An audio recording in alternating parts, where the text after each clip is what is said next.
뭉치면 살고 흩어지면, 네, 아마 몇 번씩은 들어보신 그런 구절일 겁니다.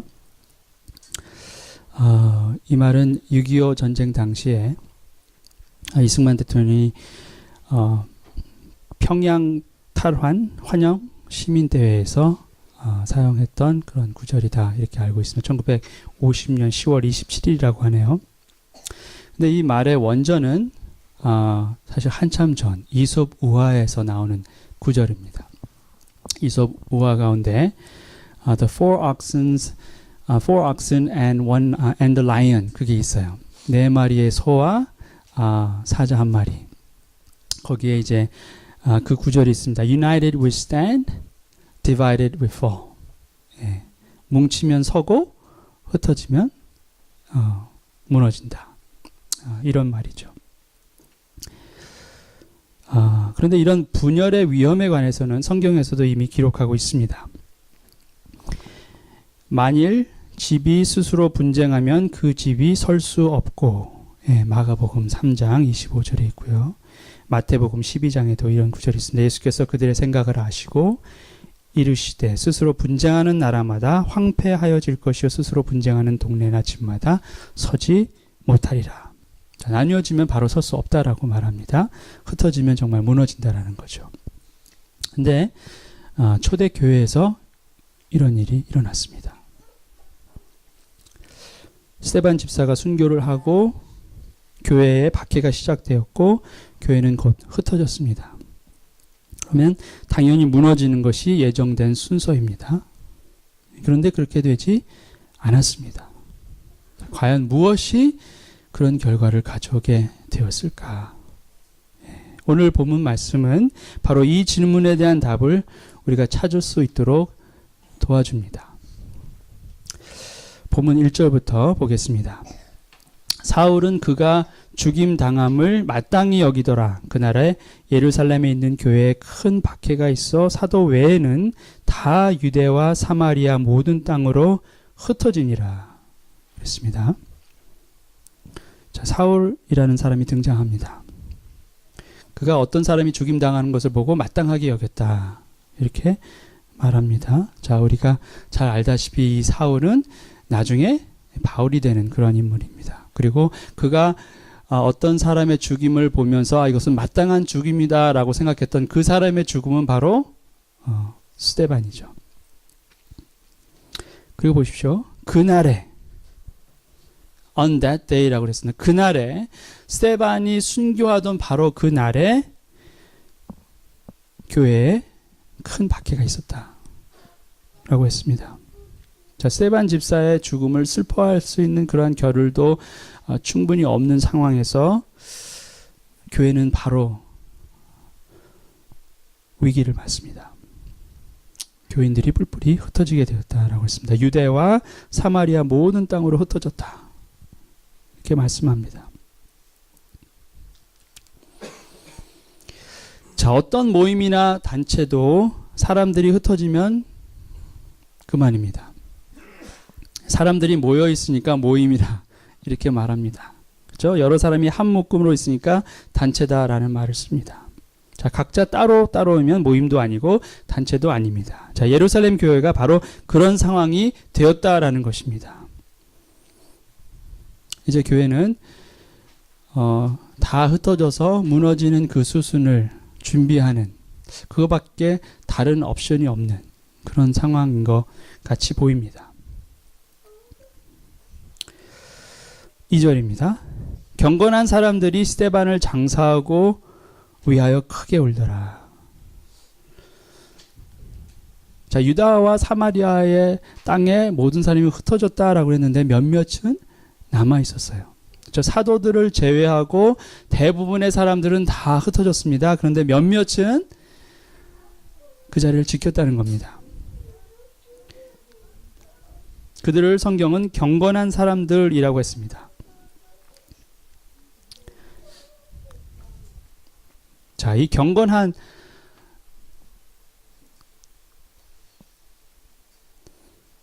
이라고 해석된 이 단어의 뜻은 신실한, 그런 뜻도 있습니다.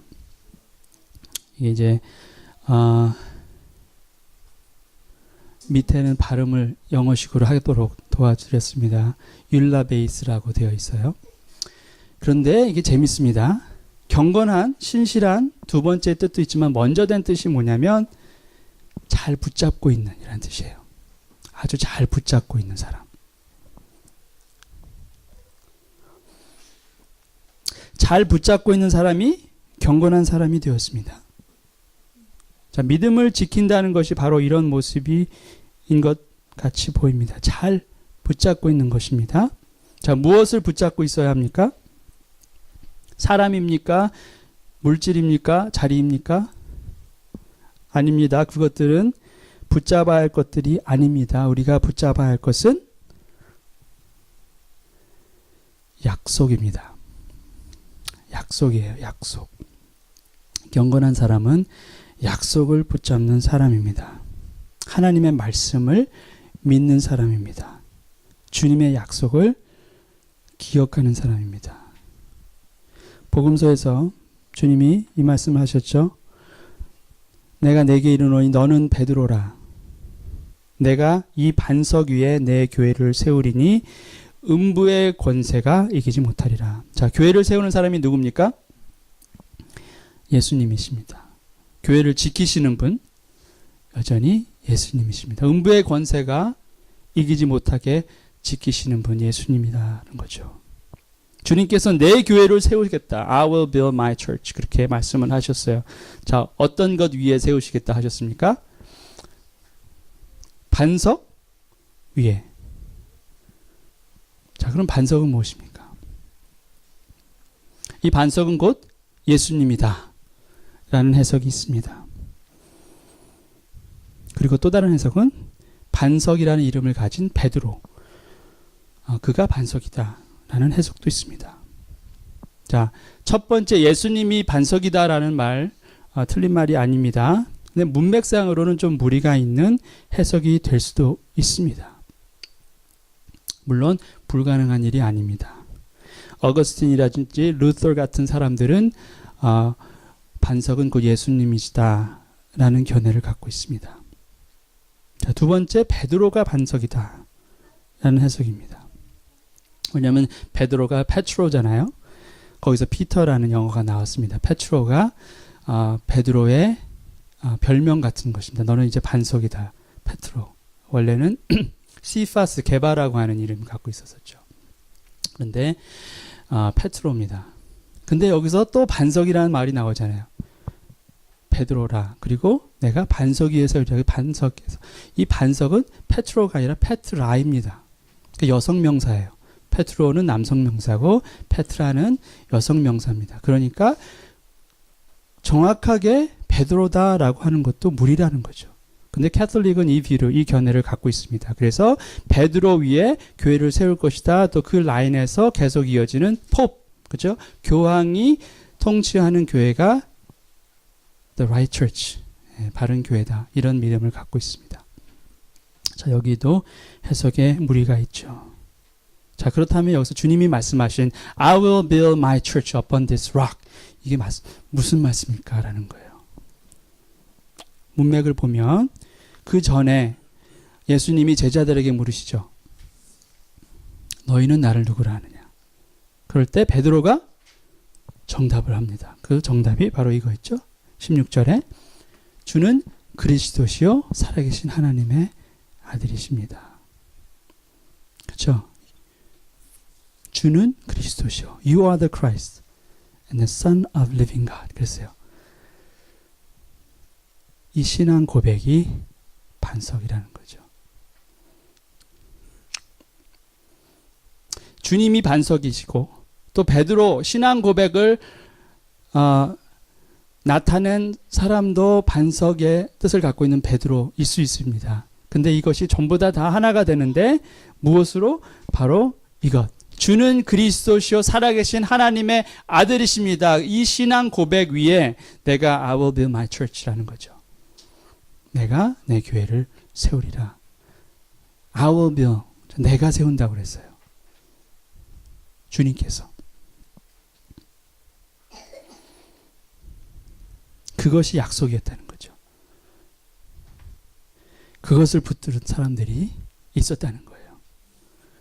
스데반이 죽고 사람들이 뿔뿔이 흩어졌습니다. 이제 교회는 역사 속에서 사라질 것이다 라고 세상은 생각했을 것입니다. 그러나 사도들과 함께 끝까지 그 자리를 지켰던 사람들은 세상의 생각을 믿지 않았습니다. 오히려 그들은 주님의 약속을 붙잡았어요. 잘 붙잡았다. 율라베이스. 잘 붙잡았다라는 거예요.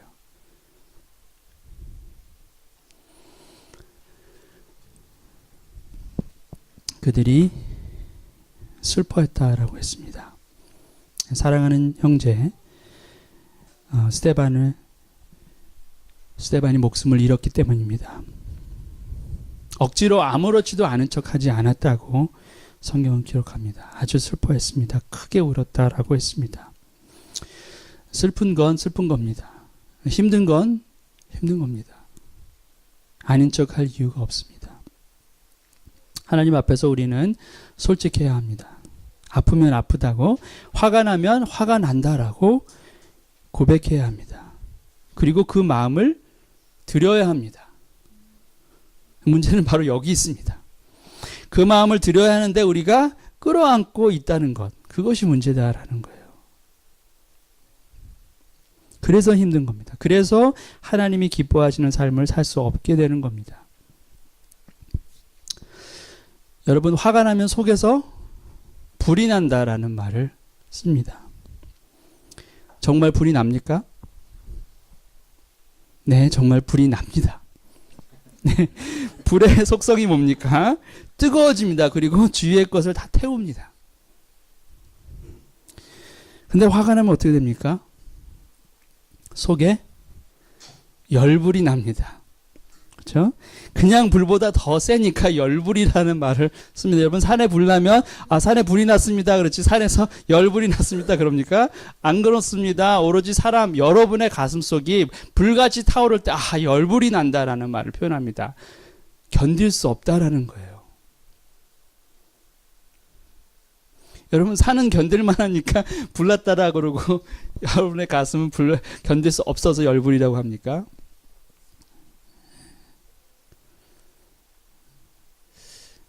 힘들죠. 여러분의 마음이 힘듭니다. 속이 탑니다. 새까맣게 탑니다. 눈에 보이는 불만 막 뜨겁고 태우는 게 아니라요. 우리 가운데 해결되지 않는 화와 진노와 분노는 우리를 그렇게 망가뜨립니다.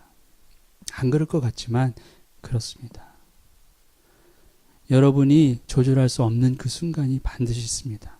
한 번이 아니라 여러 번 나타날 수 있습니다. 그리고 지금 안 나타나도 반드시 나중에 나타날 수 있습니다. 말로도, 여러분의 행동으로, 여러 눈빛으로도.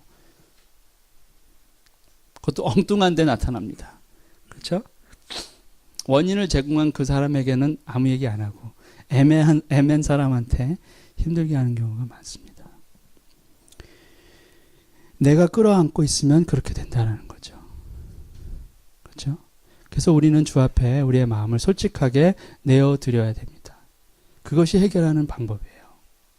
내어드리면 그때부터는 주님께서 우리의 마음을 주장하십니다. 내어드려야 합니다. 그래야 내가 삽니다. 그리고 내 믿음도 삽니다. 3절 보겠습니다. 사울이 교회를 잔멸할세 각 집에 들어가 남녀를 끌어다가 옥에 넘기니라. 자, 교회를 잔멸한다. 다 무너뜨린다. 정말 씨를 말리겠다는 겁니다. 각 집에 들어가 남녀를 끌어다가 옥에 넘겼다라고 했습니다.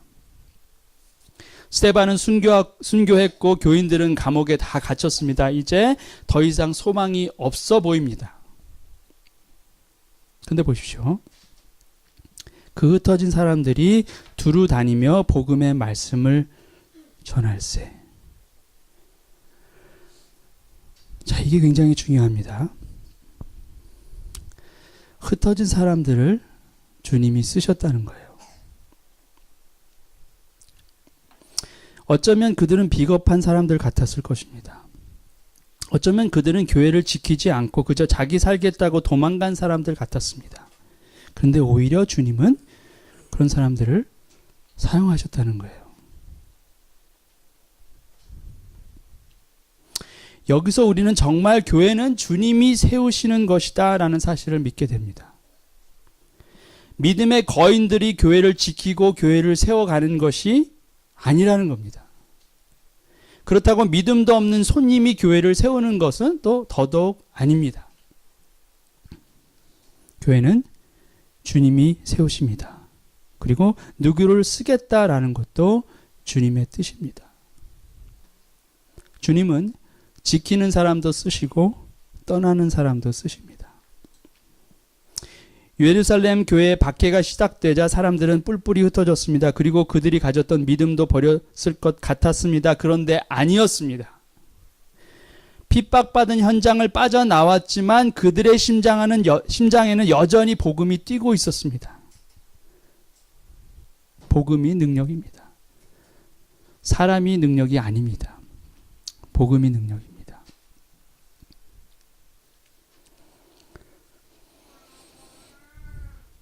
모임이나 단체는 뭉쳐야 삽니다. 교회도 그렇습니다. 그런데 교회는 흩어져도 삽니다. 흩어진 한 사람 한 사람의 심장에 복음이 있으면 그렇다는 것입니다. 주님은 흩어진 사람들의 마음속에 다시 복음이 불타오르게 하셨습니다. 그러니 정말 교회는 주님이 세우시는 것이 맞습니다.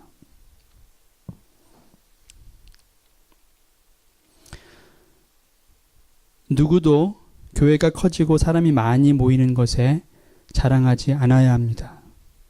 사람들이 교회를 자랑하기 시작할 때 교회는 교회의 기능을 상실하기 시작합니다. 교회는 예수를 자랑해야 합니다.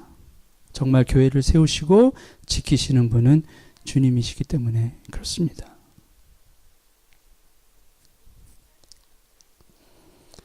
빌립이 사마리아 성에 내려가 그리스도를 백성에게 전파하니 무리가 빌립의 말도 듣고 행하는 표적도 보고 한 마음으로 그가 하는 말을 따르더라.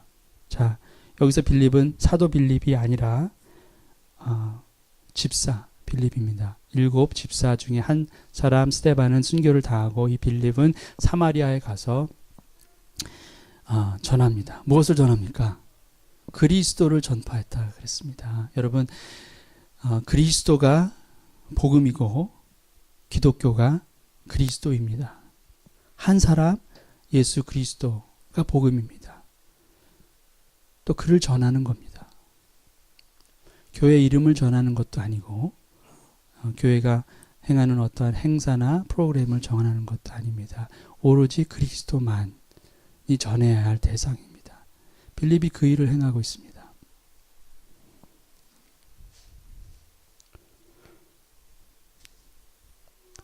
빌립 사도가 아니라 집사라고 했습니다.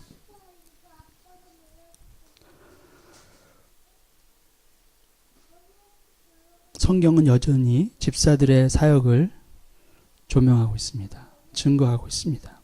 전에도 말씀드렸지만 하나님은 선지자 또 사도들만 사용하시는 분이 아니시다는 거죠. 하나님은 집사도 사용하고 형제와 자매, 직분이 있건 없건 그리스도 안에 그리스도의 사람, 그리스도 복음에 붙잡혀 있는 사람을 사용하십니다.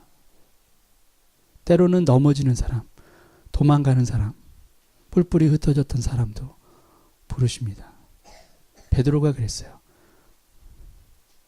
하나님 못하겠어요. 겁나요. 그런데 다시 부르셨어요. 사용하세요. 자, 한심한 것 같습니다. 믿음을 배반한 것 같아요. 그냥 예루살렘 교회에 있다가 그냥 순교 당하지 왜 도망갑니까? 그런데 다시 회복시키셔서 사용하신다는 거예요. 그의 심장에 여전히 복음이 살아있으면입니다. 한경진 목사님이 신사참배했다고 나는 죄인입니다. 템플턴 상 받을 때 그런 고백했었잖아요. 여러분도 잘 아시지 않습니까? 하나님이 한경진 목사님을 폐기 처분하시지 않으셨어요. 우리 모두는 완벽하지 못합니다. 우리는 모두는 비겁할 때 있습니다. 한두 번이 아니라 많이 비겁할 때 있습니다. 넘어집니다. 내가 생각했던 것만큼 그렇게 나는 괜찮은 사람이 아닙니다. 그걸 발견합니다. 곧 발견합니다. 자주 발견합니다. 그래도 다시 사용하시겠다는 거예요.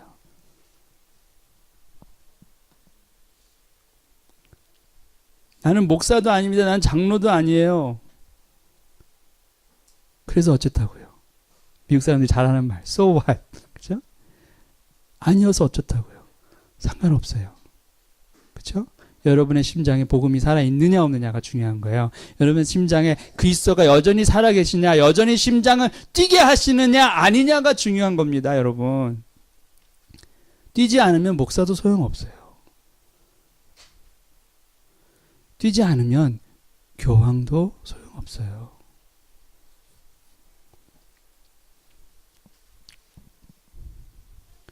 왜냐? 교회는 그리스도께서 세우시기 때문에 그렇습니다.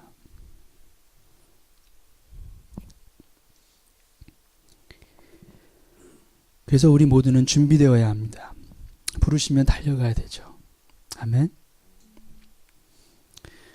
여러분, 나귀도 부르심에 응답했습니다. 예수님을 그의 등에 태우고. 멋지지 않습니까? 나귀로 한번 태어났는데 나귀로 한번 태어났는데 그의 일생에 그는 비록 이름도 기록되어 있지 않아요. 그렇죠? 근데 만왕의 왕, 만군의 주를 그의 등에 태우고 갔어요. 우리가 어디 나귀보다 못하겠습니까? 아니요. 어떤 사람은 나귀보다 못합니다. 부르심을 모르고 부르심을 알아도 순종하지 않으면 나귀보다 못한 겁니다. 우리는 어디에 있느냐가 중요한 것이 아니라 있든 그곳에서 주님이 부르실 때 순종하느냐 하지 않느냐가 중요한 것입니다. 내가 사도로 부르심을 받았으면 그 부르심에 순종하는 겁니다. 내가 집사로 장로로 부르심을 입었으면 그 부르심에 순종하는 겁니다.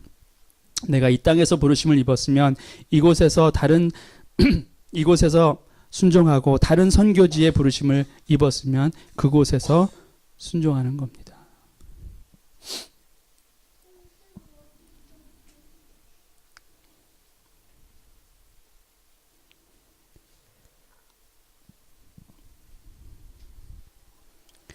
많은 사람에게 붙었던 더러운 귀신들이 크게 소리를 지르며 나가고 또 많은 중풍병자와 못 걷는 사람이 나으니 그 성에 큰 기쁨이 있더라.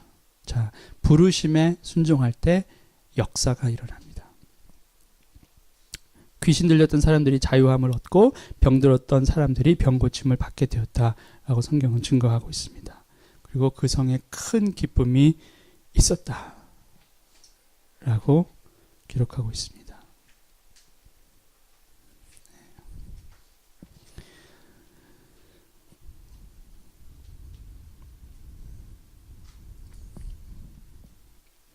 하루하루 주님께서 여러분에게 부르시는 그 음성에 귀를 기울이는 여러분이 되셨으면 좋겠습니다. 최소한 오늘 하루 나는 나기보다 좀 낫으면 좋겠다. 예, 그런 소박한 꿈을 우렁차게 간직하시길 바랍니다. 예, 정말 나기보다는 나야 되잖아요. 그렇죠? 왜 이렇게 순종을 안 할까요? 왜 복음이 가슴에서 불타오르지 않을까요?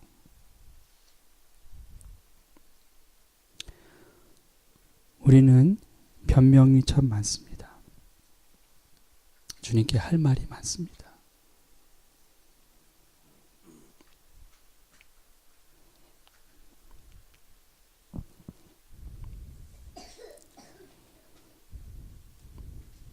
여러분,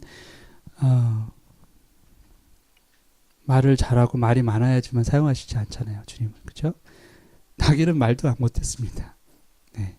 말 안 해도 쓰세요. 네. 그렇죠? 여러분의 삶 가운데 정말 주님께서 여러분을 사랑하시고 여러분이 그곳에 그 자리에 있는 것이 우연이 아니라 하나님의 계획 가운데 있다라면 여러분 자꾸 들어야 됩니다. 주님께서 과연 무엇을 원하시나. 저희 교회가 처음 세워질 때 주님께서 주신 말씀이 시편 46편 말씀이었어요. 여기에 한 시내가 흘러 There's a river whose streams make. 그래서 river라는 거기에 제 말이 저희 교회 첫 자가 됐습니다. River of Nations. 나중에 10장에 10절에 모든 열방이 문 나라가 주님을 높이게 될 것이다. 거기에 nations라는 말이 나왔어요. 그래서 River of Nations입니다. 근데 말씀을 주실 때 제가 순종하면서 그 마음이 있었어요.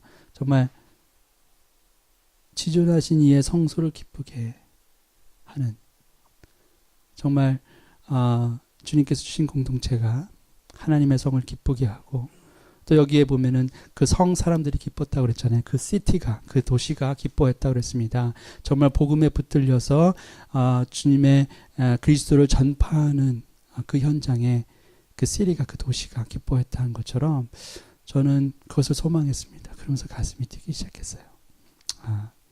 그렇구나. 우리는 흘러가는 그러한 존재들이지만 주님께 순종하게 될 때 정말 하나님의 도성, 하나님의 성을 기쁘게 할 뿐만 아니라 이 땅을 기쁘게 하고, 그리고 지켜주신다는 약속이 있었습니다. 하나님이 그 성 중에 계심에 성이 흔들리지 아니할 것이요. 세상 사람들 대적의 손에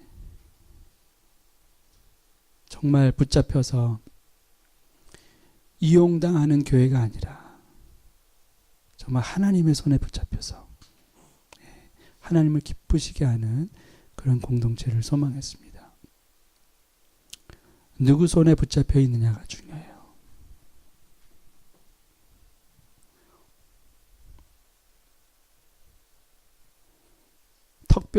나귀 턱뼈도 삼손의 손에 붙잡혀 있으니까 수천 명, 1000명이 죽게 된 거예요. 제 손에 붙잡혔으면 제가 먼저 다른 누구를 어떻게 제가 공격을 하겠습니까? 제가 제 손에 턱뼈 있다고 되나요? 삼손의 손에 붙잡혀 있으니까 가능한 거예요. 여러분 한 사람 한 사람, 여러분의 가정이 누구의 손에 붙잡혀 있느냐가 중요합니다. 하나님의 손에 붙잡혀 있는 가정 되시길 소망합니다. 그리고 정말 하나님의 손에 붙잡혀 있는 그런 교회가 되기를 소망합니다. 자, 이 부르심에 순종하기 위해서는 한 사람 한 사람의 마음속에 복음이 살아 있어야 합니다. 우리는 이 땅에 남아 있을 수도 있고 또 떠나갈 수도 있습니다. 이 교회에 있을 수도 있고 떠나갈 수도 있습니다. 그런데 그것은 중요한 것이 아닙니다. 우리 마음속에 살아있는 복음이, 예수 그리스도가 살아계시면 우리는 우리의 소명을 다 할 수 있습니다. 그것이 복음의 힘입니다. 그래서 여러분들이 그 복음의 힘에 붙잡혀서, 그 능력에 붙잡혀서 살아계시게 될 때 정말 하나님께서 영광 받으시고 하나님께서 사용하시는 그런 한 분 한 분이 되시리라 저는 그렇게 믿습니다. 자, 말씀을 정리하죠. 경건한 사람은 약속을 붙잡는 사람이다. 말씀을 드렸어요. 또 사람이 능력이 아니라 복음이 능력이다. 하나님은 복음이 살아있는 교회를 사용하십니다. 기억하시고 여러분 삶 가운데 살아계신 하나님을 높여드리고 또 그분의 손에 붙잡혀서 승리하는 여러분 되시길 주님의 이름으로 축원합니다. 기도하시겠습니다.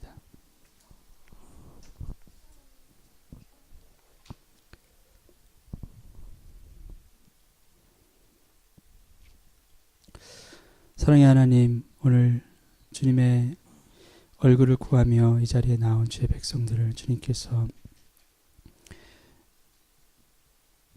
부르시고 또 맞아주시고 또 주님의 임재하심을 드러내셔서 감사를 드립니다. 주의 말씀을 저희들에게 드러내셔서 우리가 그 말씀대로 다시 한번 주 앞에 정렬할 수 있게 하시고 또 주의 뜻에 따라 살아가는 내가 되기를 다시 한번 결심할 수 있는 그런 기회를 주셔서 감사를 드립니다. 우리 모두는 부족한 존재입니다. 완벽하게 무엇을 붙잡고 또 지키고 또 세워갈 수도 없습니다. 때로는 비겁해 보이기도 하고 때로는 너무나 연약해 보이기도 합니다. 그러나 주님께서 그런 연약하고 부족한 사람들을 다시 부르시고 회복시키셔서 사용하시는 것을 다시 보게 됩니다. 주님, 그런 주님이 오늘 나에게 말씀하시고 또 우리 가정에게, 우리 교회에게 말씀하실 때 귀 기울이며 주 앞에 다시 나올 수 있는 저희 모두가 되도록 도와주시옵소서. 그래서 다시 일으켜 세우셔서 주의 나라를 위해 달려가게 하시는 주님 손 붙잡으며 한 걸음 한 걸음 나아가는 저희가 되도록 도와주시옵소서. 이 모든 영광을 주님께 올려드리며 예수 그리스도의 이름으로 기도드리옵나이다. 아멘.